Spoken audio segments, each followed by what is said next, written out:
جراثیم کی بہت کمی ہے علاج۔ یہ بھی بتا دیے اسی کے بارے میں۔ بہت چھوٹی عمر میں بچے کو اینک لگی ہے اور نمبر بڑھتا جا رہا ہے۔ یہ جس کو اینک لگی ہے، کتنے لوگ جو اپنی اینک اتارنا چاہتے ہیں، اس کا سب سے بہترین علاج ہے 3 کام کرو۔ سب سے پہلا کام، ہر نماز کے بعد کتنی دیر کا سجدہ کریں گے؟ 5 سے 10 منٹ کا۔ اور اس کو آنکھوں کو دھونا ہے۔ آنکھوں کو کیا کرنا ہے؟ اس کو دھونا ہے، باہر کے پانی سے نہیں، اپنے اندر کے پانی سے۔ اس کو کس سے دھونا ہے؟ اندر کے پانی سے۔ اور اندر کا پانی کون سا ہے؟ آپ کے آنسو۔ سجدے میں نا آنسو نکالو۔ اور کس بات پہ آنسو نکالنے ہیں؟ آپ نے آنسو اس بات پہ نکالنے کہ یا اللہ مجھ سے کوئی ایسا عمل ہوا ہے جو نہیں ہونا چاہیے تھا، ایسا کوئی عمل ہوا ہے جو نہیں ہونا چاہیے تھا۔ اور خوب آنسو نکال کے اللہ سے جب آپ سجدہ کریں گے تو سارا خون آنکھوں میں آئے گا، آنکھوں کی چھوٹی چھوٹی جو کیپلریز ہیں، جو چھوٹی چھوٹی نالیاں ہیں، اس میں آئے گا، جتنا خون زیادہ آئے گا۔ اسی لیے پیارے پیغمبر جناب محمد صلی اللہ علیہ وآلہ وسلم نے سجدے میں آنکھیں بند کرنے سے منع فرمایا۔ تو ہم سجدہ کریں گے اور آنسو نکالیں گے، یہ پہلا کام ہے۔ دوسرا کام، یہ بھی ہمیں نبی صلی اللہ علیہ وآلہ وسلم نے بتایا۔ آپ کو یاد ہے کہ جنگ میں حضرت علی رضی اللہ تعالیٰ عنہ کی آنکھیں خراب تھیں، تو نبی صلی اللہ علیہ وسلم نے کیا کیا تھا؟ اب یہ لعاب لگانا کن کی سنت ہے؟ اچھا، کیا وہ صرف ان کے لیے مخصوص تھا کہ ہمارے لیے بھی ہے؟ نبی کا ہر کام امت کے لیے کیا ہوتا ہے؟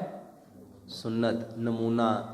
تو میرے بھائیوں، اپنا تھوک اپنی آنکھوں کے، یہ جتنے لوگ اینک اتارنا چاہتے ہیں تو سب سے بہترین تھوک ہے رات کا۔ لیکن ہمارا ایک مسئلہ ہے، ہم دانت صاف نہیں کرتے۔ اگر کرتے ہیں تو اس طرح نہیں کرتے جس طرح ہمیں اسلام کہتا ہے۔ اسلام کیا کہتا ہے؟ نبی صلی اللہ علیہ وآلہ وسلم نے فرمایا اگر میں اپنی امت پہ مشقت نہ جانتا تو مسواک کو ہر نماز پہ فرض کر دیتا۔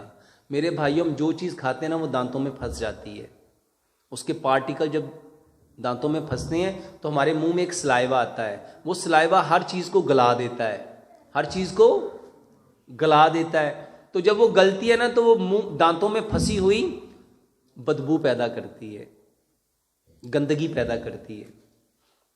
تو میرے بھائیوں، سب سے پہلے رات کو دانت صاف کر کے سو۔ اور بہترین دانت صاف کرنے کا طریقہ میں آپ کو بتاتا ہوں۔ مسواک کے بعد اگر کائنات میں کوئی بہترین طریقہ ہے تو وہ کیلے سے مسواک کرنا ہے۔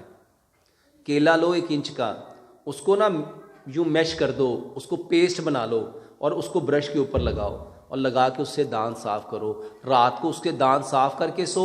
صبح اٹھتے ہی سب سے بہترین تھوک انسان کا صبح کے وقت کا ہوتا ہے، جس کو باسی تھوک کہتے ہیں۔ پہلے بسم اللہ پڑھو، سورت فاتحہ پڑھو، تو جب وہ سورت فاتحہ پڑھو گے تو آپ کی امیج کیسے بن جائیں گے؟ سب سے بہترین۔ وہ تھوک لو اپنی آنکھوں کے اندر لگاؤ، پھر سورت فاتحہ پڑھو، پھر لگاؤ۔ کم از کم 11 بار سورت فاتحہ پڑھو۔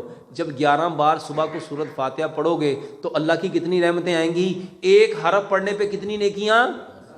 تو جو 11 مرتبہ پڑھو گے تو کتنے 100 نہیں کتنے 1000 نیکیاں بن جائیں گی۔ تو تھوک اپنا آنکھوں کے اندر لگاؤ۔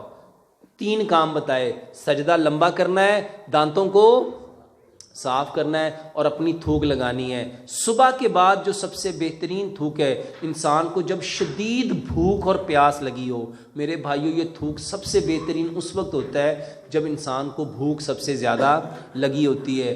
تو جب بھوک لگی ہو اس وقت کا تھوک جو ہے، سلائیوا جو ہے، اس کو میرے بھائیوں یورپ نے سلائیوا تھراپی کہا ہے۔ تو اپنا تھوک لگانا ہے۔ مردانہ کمزوری کا